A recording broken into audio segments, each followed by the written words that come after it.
سلام تماشابینان گرامی، خلاصه خبرهای مهم 5 نوامبر تاجیکستان را از پایگاه خبری بامداد برایتان پیشکش میکنیم. شروع میکنیم از یک نگاه کوتاه به سرخط خبر مهم روز در این برنامه. گنرال الشیر میرزانباد به جای یادگار فیضوف رئیس نوی ولایت مختار کوهستان بدخشان تعیین شد. ما گناهی نداریم. نامه سرکشاده دو عضو سابق حزب نهضت اسلامی تاجیکستان به امام علی رحمان. نام به نام تعیین 9 مقام بلندپایه میلیسا. پلیس در مسکو یک جوان قرغز را لطوکوب کرد. سفارت نوت فرستاد. بازداشت ساکن نورک با گمان دست داشتن در حمله به ژورنالیست اویلا. امسال هم استقلال چمپیون می شود. نتیجه های بازی های دور 24 15 شبانه روز حبس صاحب مرکز کامپیوتری برای راه دادن نابالغان. و اکنون تفصیلات خبرها. خدمات مطبوعات حکومت ولایت مختار کوهستان بدخشان رسما تصدیق کرد که با فرمانهای پرزیدنت تاجیکستان امام علی رحمان از 5 نوامبر سال 2021 میرزانباد الشیر خدابرده اجرا کننده وظیفه رئیس ولایت مختار کوهستان بدخشان، نیلوفر اسلمشاه و معاون رئیس ولایت و نظرزاده رضا اجرا کننده وظیفه رئیس شهر خاروخ تعیین گردیدند. در عکس‌های نشر شده لحظه‌های از مراسم معرفی رهبر نوی ولایت به کارمندان دستگاه مرکزی مأموریت ولایت مختار کوهستان بدخشان ثبت شدند.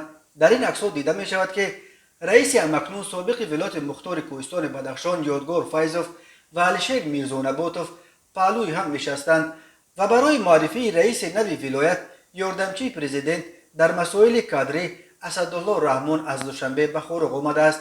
سبب برکناری یادگار فیضوف که 3 سال بر ولایت مختار کوهستان بدخشان رهبری کرد و از آبرو و اعتبار بی‌سابقه در بین مردم برخوردار بود تا حال شرح داده نشده است. این هم معلوم نیست که آیا او به یگان مقام نو تعیین می شود یا نه. گنرال الشیر میرزانباد از کادرهای نزدیک به سیدمومن یتیموف بوده معاون رئیس کمیته دولتی امنیت ملی بود. او سال 2018 معاون اول رئیس ولایت مختار کوهستان بدخشان و سال 2020 شهردار خاروخ تعیین شد. از ابتدا حدس می‌زدند که الشیر میرزانباد را برای در آینده عوض کردن یادگار فیضوف تیار کرده ایستادند. هنوز صبح 5 نوامبر منابع گوناگون از خاروخ خبر دادند که به احتمال غالب در دوام روز یادگار فیضوف از مقام رئیس ولایت گنرال الشیر میرزانباد تعیین می شود. یادگار فیضوف 60 سال دارد. 1 اکتبر سال 2018 رئیس ولایت مختار کوهستان بدخشان تعیین شد.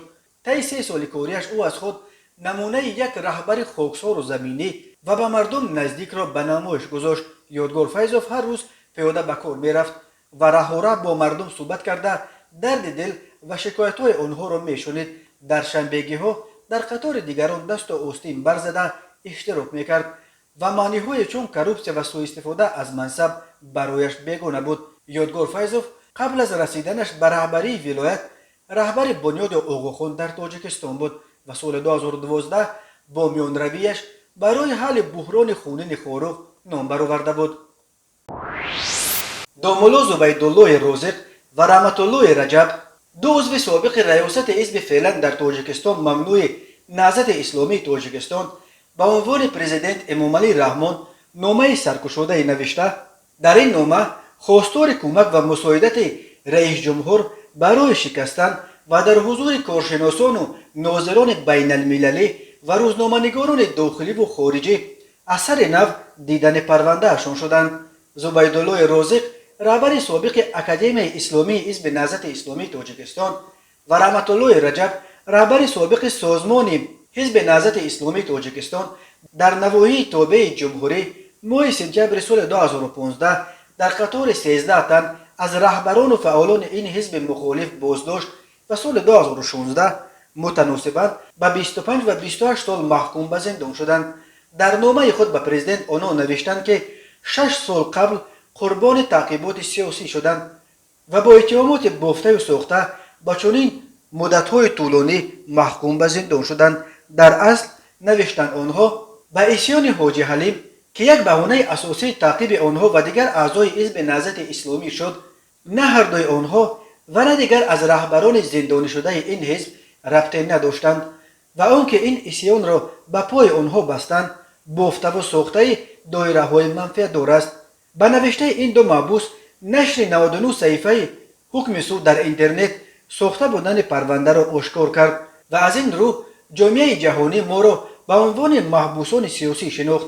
زبیدالله رازق و رحمت الله رجب در نامه‌شان به پرزیدنت همچنین نوشتند: محترم جناب عالی، ما بیگناهان گناهکار زیاده از 6 سال می شود که پس پنجره های زندان اذیت می کشیم.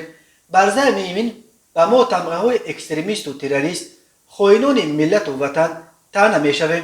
ما خود را خوب می شناسیم و می دانیم که به وطن عزیز و ملت سربلندمون خیانت نکردیم و نخواهیم کرد. این تمغه ها تنها به خاطر آن است که ما در جامعه کشور و عرصه بین المللی به عنوان محبوسان سیاسی شناخته شویم. باید گفت اگر ما را گناهکار می‌دانند پس گناه ما جز از اعضای حزب نهضت اسلامی تاجیکستان بودن چیز دیگری نیست. آنها می‌افزایند که طول بیش از 6 سال به امید رسیدن روزی که عقل سالم و انگیزه عدل و انصاف بالا گرفته حقیقت روی آب می‌براید. از صبر و بردباری کار گرفته همه اذیت‌ها به سرمان آمده را تحمل کردیم، ولی افسوس که امیدمان عملی نشد. امروز در عرفه روز کنستیتوسیون جمهوری تاجیکستان که کفیل آن شمایید و همیشه از ولایت قانون پشتیبانی می‌نماید، خواست با نامه کشا جناب شما را در جریان گذاریم. بنابراین از شما اساسگزار صلح وحدت ملی، پیشوای ملت، پرزیدنت جمهوری تاجیکستان با احترام خواهش می‌نماییم که در مورد شکستن و در حضور کارشناسان و ناظران بین المللی و روزنامه‌نگاران داخلی و خارجی از سر نو دیدن پرونده ما را مساعدت نمایید.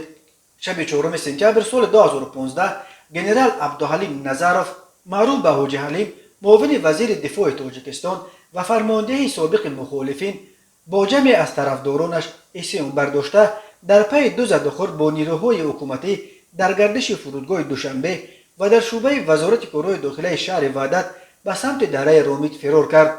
با نیروهای حکومتی تنها روز 16 سپتامبر میسر شد که با قتل حاجی حلیم و معاونش مولا عمر این اسیان را سرکوب کنند. روزهای 15 و 16 سپتامبر مقامات امنیتی 13 تن از رهبران و فعالان حزب نهضت اسلامی تاجیکستان از جمله مؤلفان نامه اخیر به پرزیدنت را دستگیر و سال بعد محکوم به زندان کردند. از جمله 2 معاون رئیس حزب نهضت اسلامی تاجیکستان سید عمر حسینی و محمد علی حید به حبس ابد محکوم شدند. یک اتهام اساسی به ضد آنها و حزب نهضت اسلامی تاجیکستان که فعالیتش در پایان ماه سپتامبر سال 2015 منع کرده شد، همدستی در اسیان حاجی حلیم بود. رهبران باقی مانده حزب نهضت اسلامی تاجیکستان که به اروپا پناه برده سالهای اخیر از همین جا فعالیت میکنند، اتهامات همدستی در اسیان حاجی حلیم را رد میکنند و میگویند این اسیان تنها بهانه برای عملی ساختن نقشه خیلی بروقت تهیه شده برای بستن این بزرگترین حزب اپوزیسیونی مخالف حکومت کنونی تاجیکستان شد. در اینترنت ویدیوی لحظه بازداشت یک شهروند قرقیزستان از سوی پلیس در مسکو نشر شده است. در این ویدیو دیده می شود که 2 کارمند پلیس یک جوان را دستگیر کرده با وجود مخالفتش او را به طرف ماشین کشانده برده ایستادند. در نوار دیده می شود که کارمندان پلیس آن مهاجر را به سر رویش میزنند و در آخر در روی زمین خوابانده با دستانش زولانه میزنند و سپس در روی اسفالت کشاله کرده میبرند. سفارت قرقیزستان در مسکو گفت این جوان 21 سال داشته. او را روز 2 نوامبر در ناحیه خراشوه شهر مسکو برای تفتیش سندهایش دستگیر کرده به شعبه پلیس بردند و 500 روبل جریمه بسته جواب دادند. سفارت گفت با این وجود در رابطه با این قضیه لطکوب غیر قانونی شهروندش از جانب کارمندان پلیس مسکو به وزارت کارهای خارجه روسیه نوت سپرده حمایت حقوق این شهروندش را به عهده میگیرد. سخنگوی سفارت قرقیزستان در مسکو نازگل یوسفخانوف گفت سفارت به وزارت کارهای خارجه روسیه نوت سپرد و به سرریاست امنیت داخلی وزارت کارهای داخلی روسیه و به کمیته تفتیشات روسیه مراجعتنامه ها ارسال کرد. در این نوت و مراجعتنامه ها درخواست شده است که این حادثه به طور ابجکتیوی و فراگیر تفتیش شده به اعمال کارمندان پلیس بهای حقوقی داده شود. برای حمایت حقوق و منفعت‌های شهروند قرقیزستان تمام چهره‌ها اندیشیده می‌شوند. قرقیزستان نیز مثل تاجیکستان و ازبکستان از کشورهای مهاجرفرست آسیای مرکزی محسوب شده زندگی اکثر عائله‌ها در این جمهوری نیز از حساب پول از روسیه فرستاده مهاجرانش تامین کرده می‌شود. بنا به آخرین آمار وزارت کارهای داخلی روسیه در 9 ماه اول سال 2021 بیش از 751,000 شهروند قرقیزستان در مقامات مهاجرت روسیه ثبت نام شده 623,000 آنها در سندهای خود گفتند که به روسیه برای کار آمدند. در نیمه اول سال جاری از روسیه به قرقیزستان و اساساً از سوی مهاجران نزدیک 1 میلیارد دلار ارسال شده است. سال گذشته از روسیه به قرقیزستان 1.7 میلیارد دلار پول فرستاده بودند. سردار شعبه کارهای داخلی رقم 2 در نویه سینای شهر دوشنبه ظفر اسماعیل زاده در رابطه به قضیه مدینه محمدجانова از مقام برکنار شده است. در این باره رادیوی آزادی از قبل 3 منبع باوری بخش در حکومت و مقامات تفتیشاتی خبر داد. با گفته این منابع دادستانی کل تاجیکستان اعمال ظفر اسماعیل زاده را میسنجد. خود او به تماس‌های به تکرار رادیوی آزادی پاسخ نداده است. در شعبه وزارت کارهای داخلی دوی نویه سینا تصدیق کردند که او دیگر سردار نیست، ولی از شرح برکناریش خودداری کردند. روز 5 نوامبر به جای ظفر اسماعیل زاده الهام جبارزاده سردار شعبه وزارت کارهای داخلی رقم 2 نویه سینا تعیین شد. به گفته منابع رادیوی آزادی قضیه مدینه در مشورت کاری حکومت تاجیکستان در روز 2 نوامبر بررسی شد. همصحبت ما که از قضیه آگاه است گفت امامعلی رحمان از مقامات سخت تنقید کرد. اسماعیل زاده که شام 2 نوامبر پس از انجام مشورت کاری اعضای حکومت از مقام برکنار شده است، با چند زیردستش و یک کارمند دادستانی نویه سینا در رابطه با تقلبکاری پرونده لاتوکوب مدینه محمدجانova گمانبر میشوند. مدینه محمدجانova ساکن شهر دوشنبه آخر ماه آگوست امسال در حالت بیهوشی به بیمارخانه برده شد. مقامات 1 نوامبر عزیزه دولتova را با اتهام سوءقصد به آدمکشی و شوهر او کارمند شرکت میگافون تاجیکستان لطفالله دولتوف را با اتهام عذاب و عقوبت دستگیر کردند. این قضیه وقت مورد توجه قرار گرفت که فعالان جامعه شهروندی به راهبران کشور مراجعت کردند. معلوم شده است که مقامات ملیسه نویه سینا ماه سپتامبر اعمال عزیزه دولتوف را به قانون عفو توقیع کننده کشادن پرونده جنایتی به ضد او را رد کردند. منابع رادیوی آزادی گفتند که حال سردار ملیسه نویه سینا ظفر اسماعیل زاده به آن گمانبر می شود که پرونده را درست تحقیق نکرده است. نسبت به او و کارمندان دادستانی نویه سینا که زیر عفو عزیزه دولتوف امضا گذاشته است تفتیش جریان دارد. هنوز کارمند دادستانی در وظیفه‌اش کار می کند، ولی معلوم نیست نسبت به او چه قرار صادر می شود، گفتند همصحبتان این نشریه. طور قبلا خبر دادیم روز 5 نوامبر سردار نو ملیسه نویه روشقلعه روشان مرغاب حمدانی یووان جامی سینا دو همچنین سردار ملیسه ازگوی روی آهن دوشنبه و سردار ریاست تفتیشاتی وزارت کارهای داخله تعیین کرده شدند.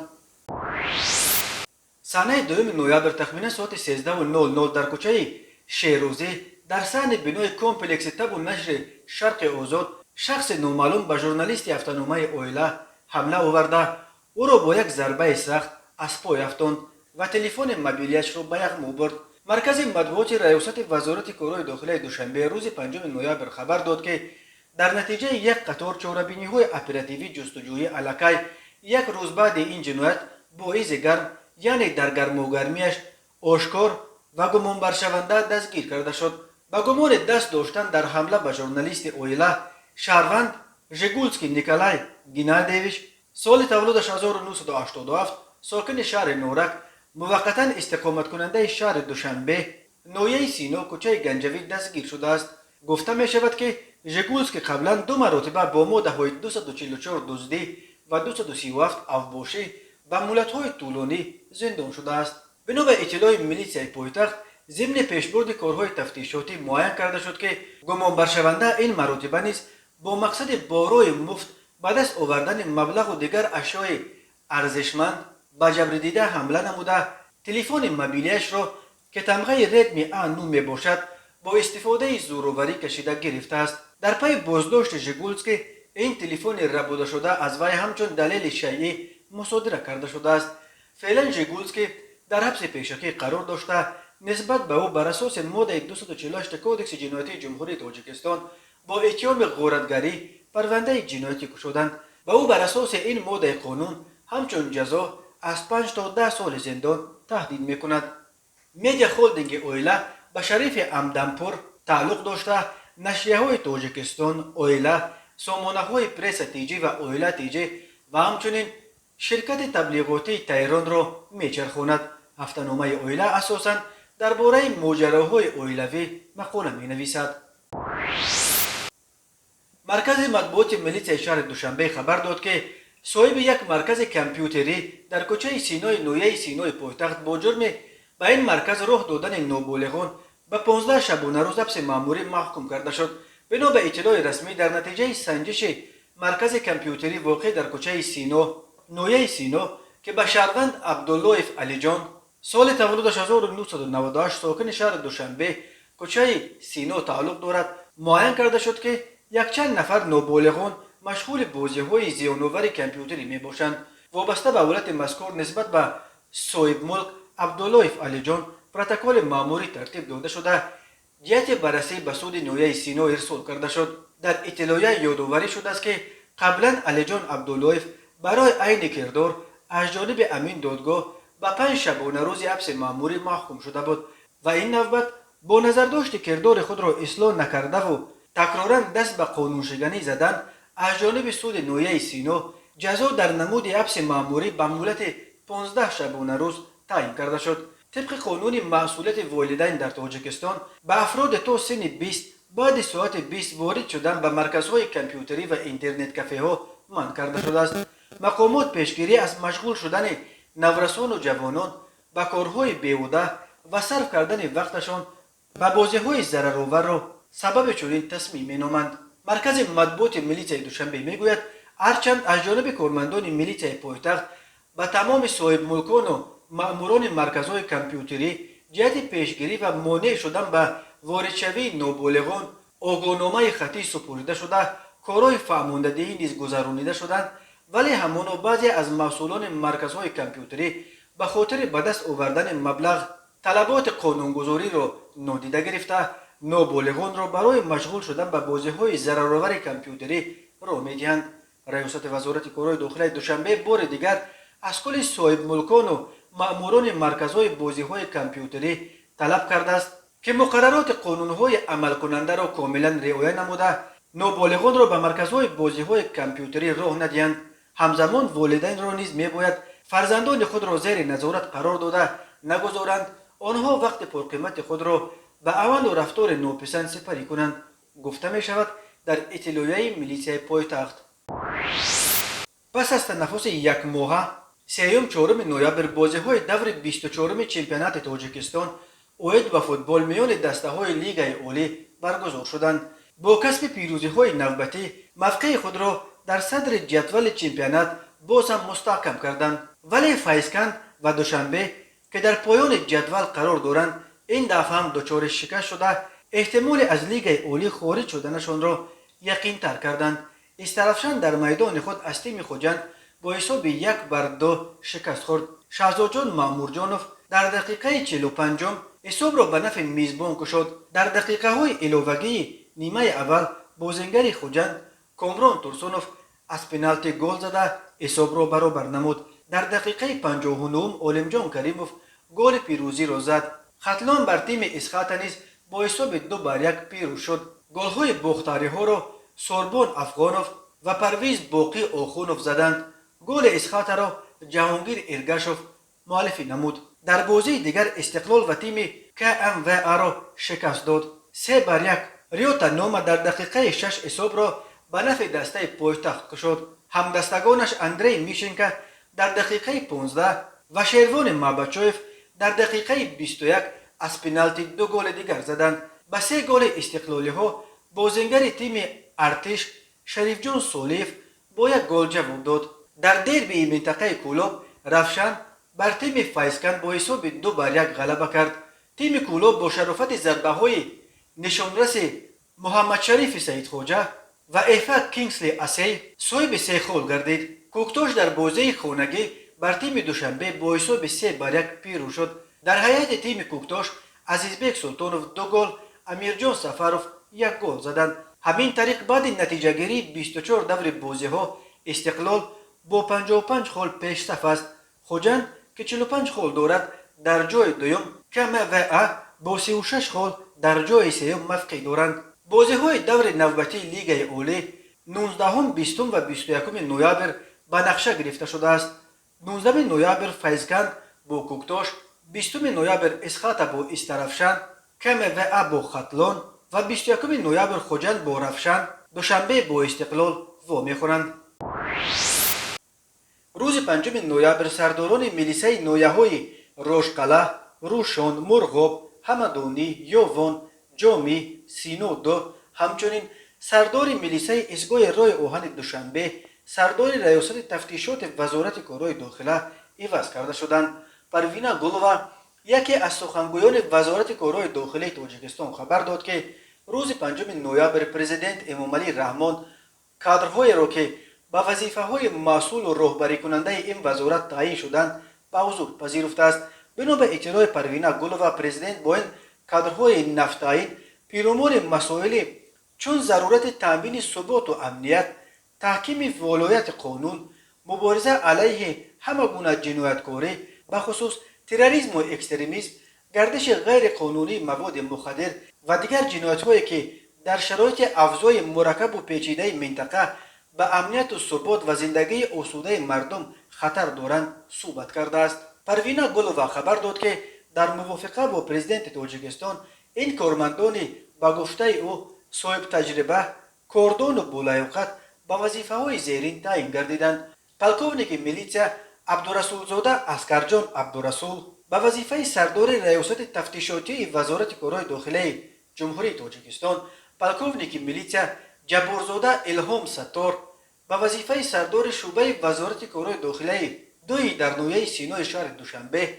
پلکونیک میلیتسیا فیدوزاده میرزا قناعتشاه به وظیفه سردار شعبه وزارت کارهای داخلی نویه یوان، پلکونیک میلیتسیا جعفرزاده خیرالدین حیدر به وظیفه سردار شعبه وزارت کارهای داخلی نویه مرغاب ولایت مختار کوهستان بدخشان، پلکونیک میلیتسیا حمیدزاده امید شریف خان به وظیفه سردار شعبه وزارت کارهای داخلی نویه روشان ولایت مختار کوهستان بدخشان، پلکونیک میلیتسیا تشریفزاده شاولی تورخان به وظیفه سردار شعبه وزارت کارهای داخلی نویه همدانی ولایت ختلان، پلکونیک میلیتسیا غفارزاده عبدالرؤوف عبدالجبار به وظیفه سردار شعبه وزارت کارهای داخلی نویه جامی ولایت ختلان، مایور میلیتسیا پیر محمدزاده غالب پیر محمد به وظیفه سردار شعبه وزارت کارهای داخله در خط ایستگاه راه آهن شهر دوشنبه و مایور میلیتسیا اکرامزاده سعید جعفر مظفر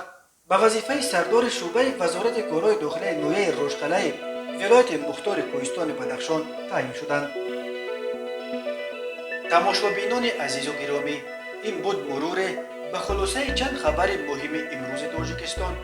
خبر و گزارش‌های بیشتر از تاجیکستان و درباره تاجیکستان و اطراف آن را در سامانه پایگاه خبری بامداد در این نشانه پیگیری نمایید: www.bomdad.com. خوش باشید.